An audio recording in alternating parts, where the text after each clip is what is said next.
I'm Per Eriksson. So here we are in South Africa, just outside the little village of Stellenbosch, not too far away from Cape Town. We are at the Waterford Wine Estate, and we're here to meet with the cellar master Kevin Arnold and winemaker Mark Le Roux, and hear about their journey to become a top winery not only in South Africa but also in the rest of the world. So Kevin, if you were to explain for somebody that never tried the Waterford wines, what would you say? Well, I think first of all, Waterford is all about a footprint. It's a unique piece of land and vineyard in Stellenbosch on the slopes of the Helderberg, overlooking the Atlantic Ocean.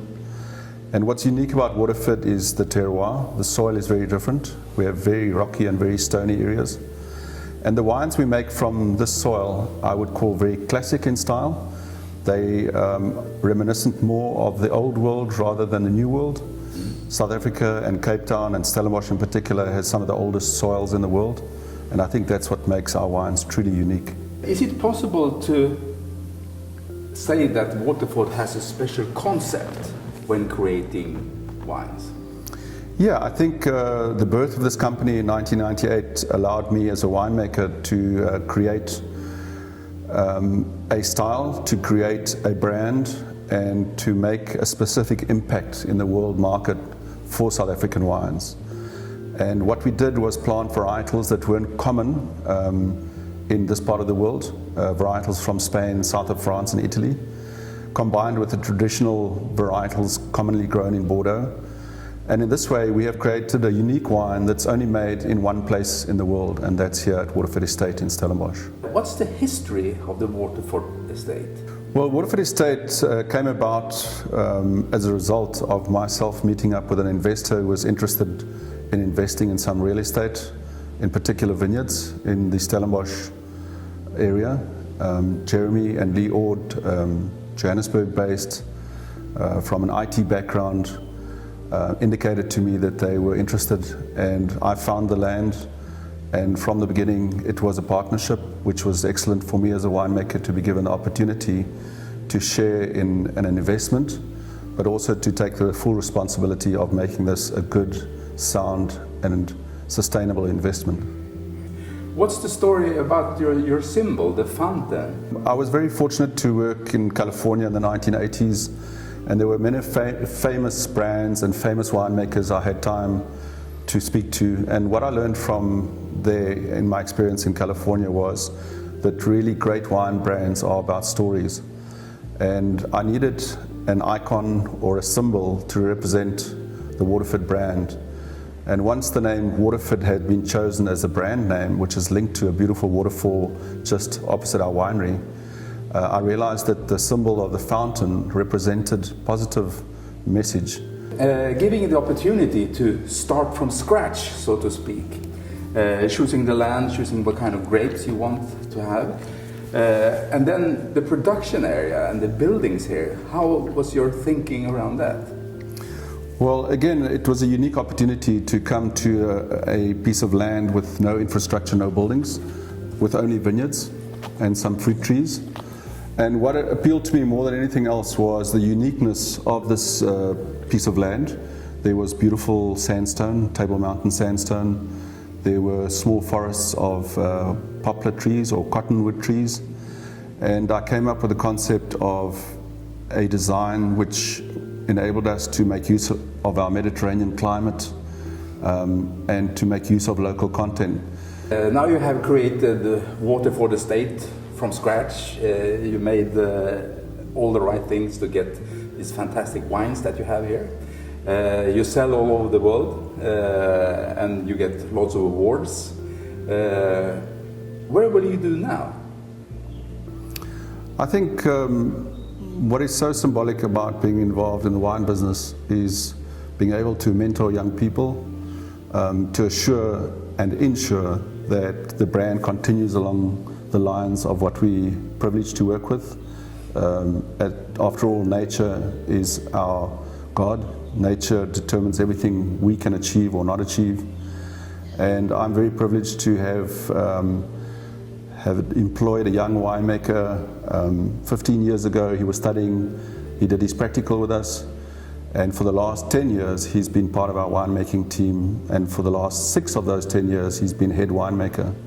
And I believe in Mark Le Roux as a voted Young Winemaker of the Year in 2017, has tremendous potential to take this brand of ours and this property of ours to the next level. So Mark, if you were to explain for somebody that never tried the Waterford wines, what would you say?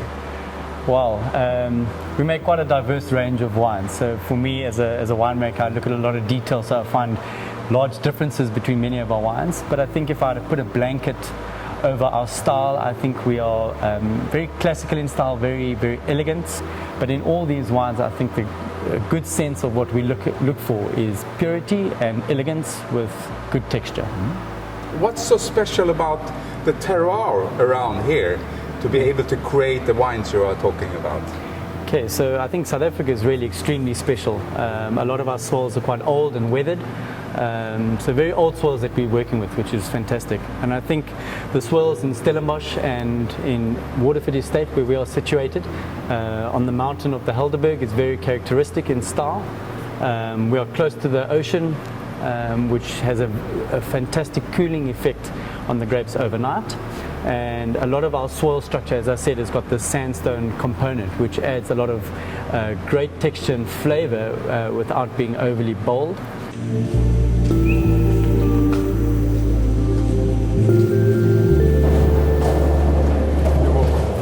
So Mark, tell me about what's happening here. So yeah, we harvested some Chenin Blanc this morning, and we are basically loading the press with the whole bunches.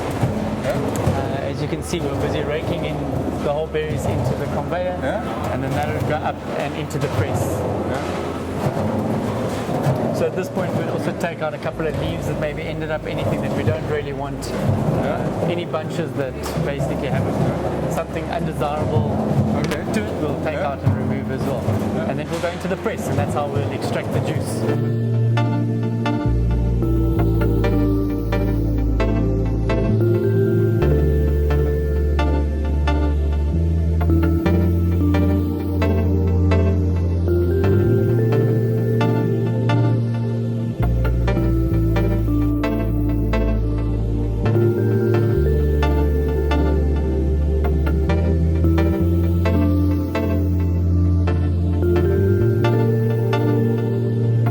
So Mark, tell me about the cellar here and the different areas where you have the different wines in barrels. Yeah, so we are in our red wine cellar. This is where we house all our red wine.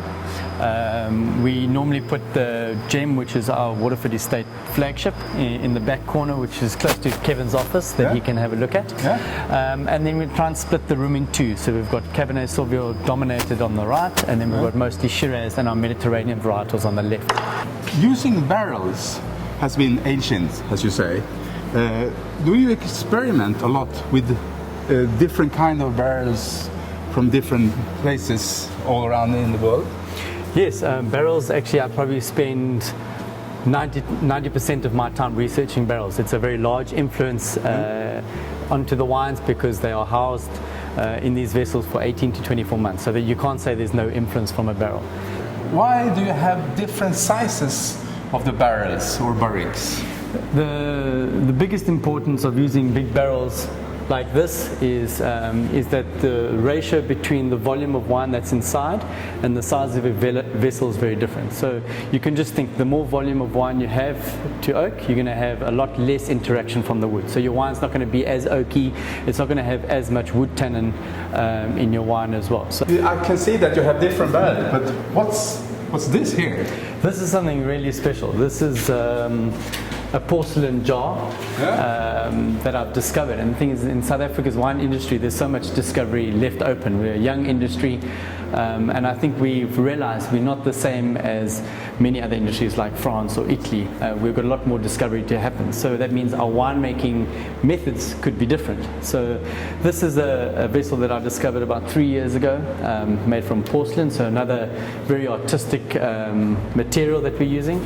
Extremely neutral, so again, we're looking for finesse and elegance. What's the story about these big grey ones? What do you use them for? So these are our concrete eggs. So it's made out of concrete. And for Chenin is one of, I think, South Africa's most well-known white varietals.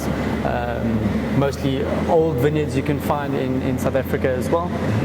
So we're putting our old vine Chenin Blanc into the concrete. Concrete is also, again, one of the most ancient ways of fermenting wine. So it's raw concrete on the inside. And as we know, concrete in your house is very porous, it leaks, which also means that it's a lot of oxygen transfer. And Chenin Blanc loves a lot of oxygen during aging and fermentation.